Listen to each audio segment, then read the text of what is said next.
Hello, my name is Lisa Torres. I am a speech-language pathologist and clinical specialist with Passy-Muir. I will be presenting information on the physiological and cost-effective benefits of the Passy-Muir valves. This video will complement our clinical video, which presents information on assessment, placement, transitioning, and troubleshooting issues with the Passy-Muir valves. In order to understand the physiology of the Passy-Muir valve, we must first look at a patient without the Passy-Muir valve and with an inflated cuff on the trach tube. This patient is inhaling and exhaling only through the tube. Because the cuff is inflated, there is no airflow through the upper airway. With an inflated cuff, it can tether the larynx, and the larynx needs to elevate for an efficient swallow. Now, if you put your fingers on your throat and swallow, you can feel how the larynx elevates and how much it needs to elevate and move forward in order for the epiglottis to flap back and protect the airway. This allows protection of the airway and decreases aspiration for this type of patient. Another thing, because of the inflated cuff, is there's no airflow through the upper airway, and so there's a lack of sensation in the back of the throat, or the oropharynx. With this lack of sensation, the patients aren't able to feel their pooled secretions or any material that may go down into the throat. For example, if we were to drink a milkshake or to eat some pudding, and if it were to get caught in the back of our throat, we would feel it, and we would clear our throats, or we would cough it up and swallow it back. And these patients are unable to do that. In addition, the airflow past the vocal cords allows the vocal cords to go into a closed position. Because there are baroreceptors, or pressure receptors, beneath the level of the vocal cords that require airflow to allow them to move into a closed position. So a patient with an inflated cuff has vocal cords that remain in an open position.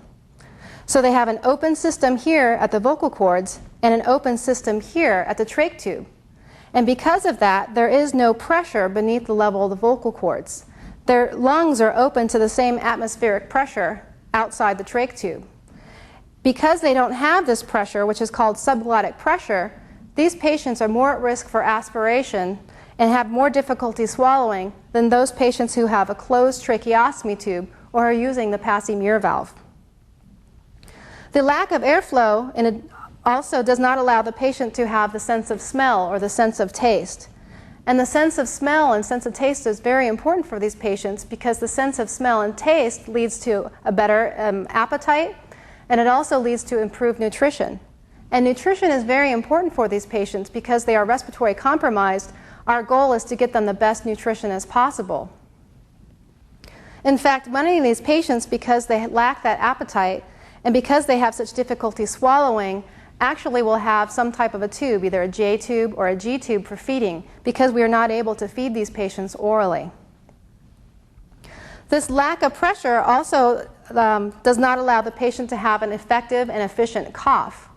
And without an effective and efficient cough, and because they can't sense anything that goes past the vocal cords, they are more at risk for aspiration due to that as well.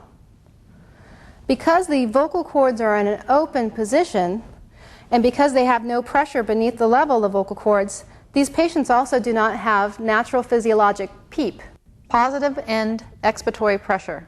And PEEP is very important for our patients because what PEEP does is it allows the patients to have improved oxygenation.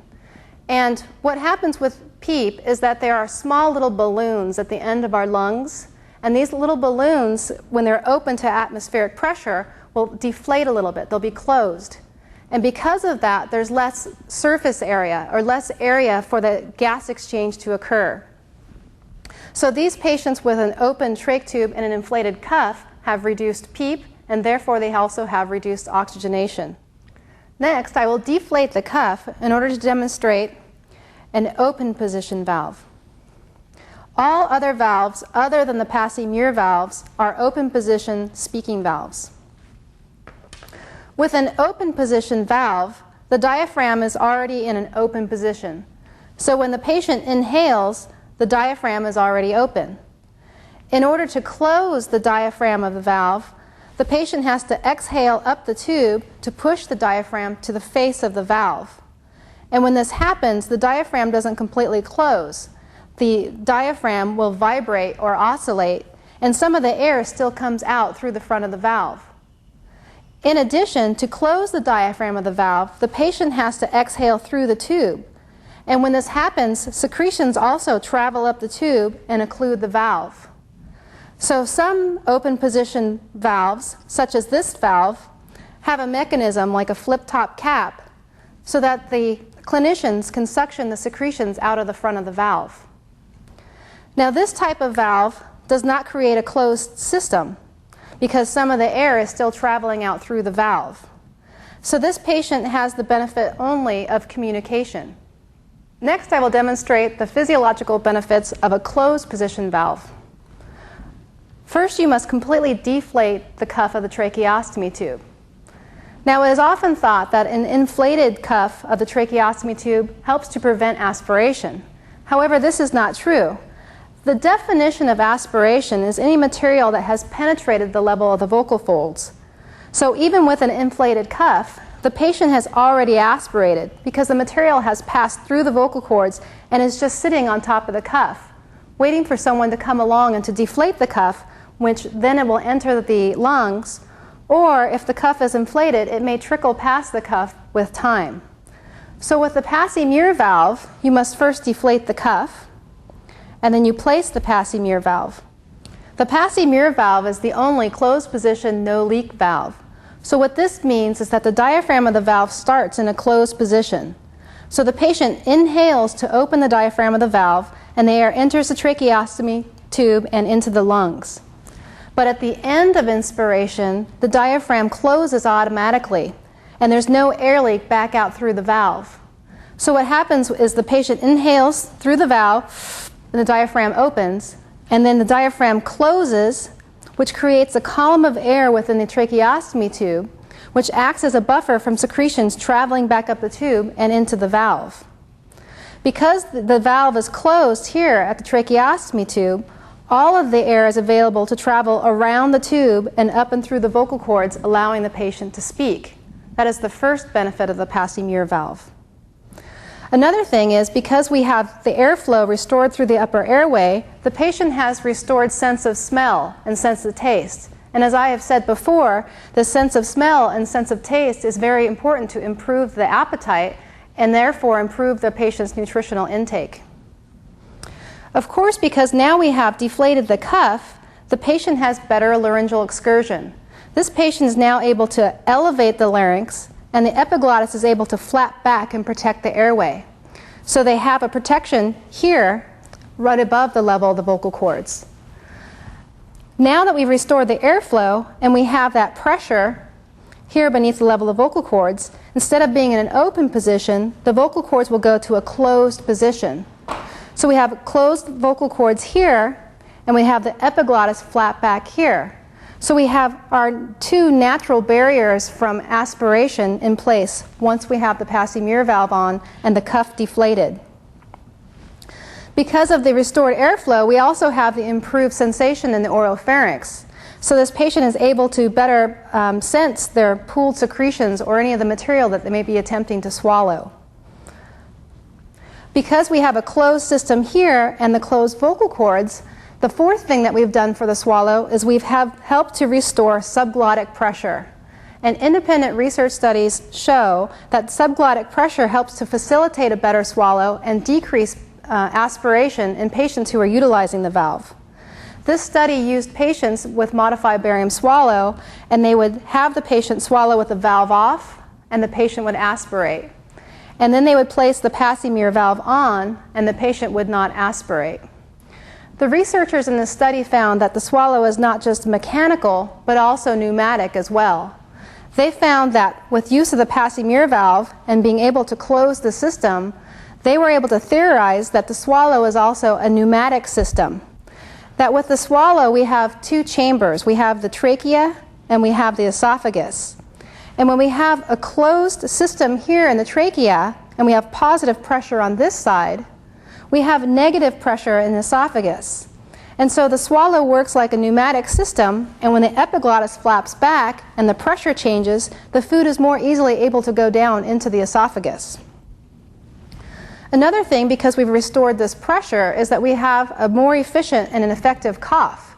So now the patient has the pressure to cough and to either expectorate orally the material that they are having difficulty with, or to swallow it back and manage it as we do. You don't realize that we are constantly managing our secretions and we're swallowing back on a normal basis. So now we've allowed these patients to do so. We've also helped to restore this pressure beneath the level of the vocal cords. So we've helped to restore PEEP, positive end expiratory pressure. And as I said before, instead of having those little balloons, those alveoli that are deflated, now because we have the restored pressures, these alveoli are able to open up like inflated balloons. And with this inflation, we have more surface area. So the surface area now allows for improved gas exchange. So you'll see in patients who are utilizing the Passy-Muir valves, when you're using a saturation monitor, that their oxygen saturation levels will increase. Because the patient is now exhaling past their own natural anatomy and past the trach tube, they're using their expiratory muscles. Instead of just passively exhaling out through the trach tube, they have to exhale. And because they're doing this and using their expiratory muscles, it's helping with the weaning and decannulation process. These patients are utilizing the Passy-Muir valve as a transitioning tool for decannulation.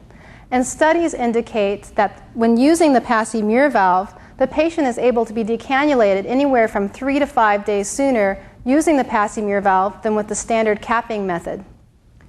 Since this patient is utilizing their expiratory muscles, and since they're exhaling past their own natural anatomy, this patient, when utilizing the Passy-Muir valve, is able to be weaned from the ventilator much sooner. This patient, if they're in an ICU, can be transferred out of the ICU and onto a medical floor much sooner, or if they're in the hospital, they can be transferred to a home type of setting much sooner when using the Passy-Muir valve. Now, because we have restored the closed system, what we've done is we've restored this patient's natural physiological state. What we've done is we've, one, deflated the cuff, which allows the larynx to elevate and the epiglottis to flap back. Two, we've helped to restore the airflow, so they have improved sensation in the upper airway. Three, we have improved the airflow past the vocal cords, which allows the vocal cords to go into a closed position, which helps to protect the airway. And four, what we've done is we've helped to restore that subglottic pressure. And because we have significantly improved the patient's swallow and decreased aspiration, and because we've helped this patient to manage the secretions much better, they have a reduced need for suctioning. So they have less time that the clinicians will need to spend with this patient, and they have less requirements for suctioning. In conclusion, with use of the Passy-Muir valve, we have restored this patient to a more normal physiological state. We have reduced the complications due to the tracheostomy tube itself, and we have improved the overall health status of this patient.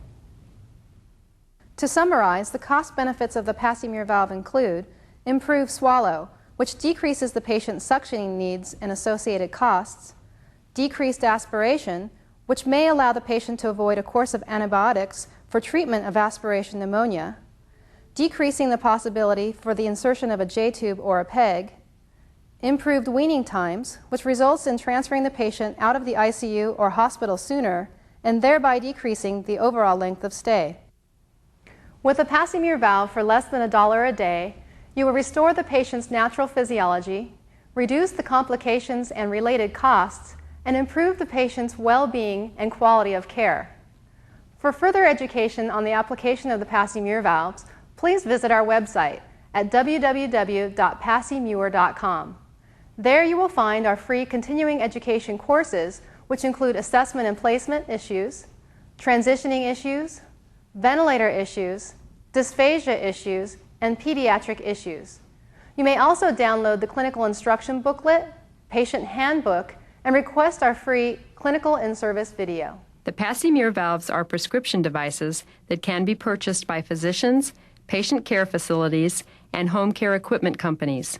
We encourage you to contact us if you have additional questions, would like to receive more information, or to share your comments and suggestions concerning this video or our products.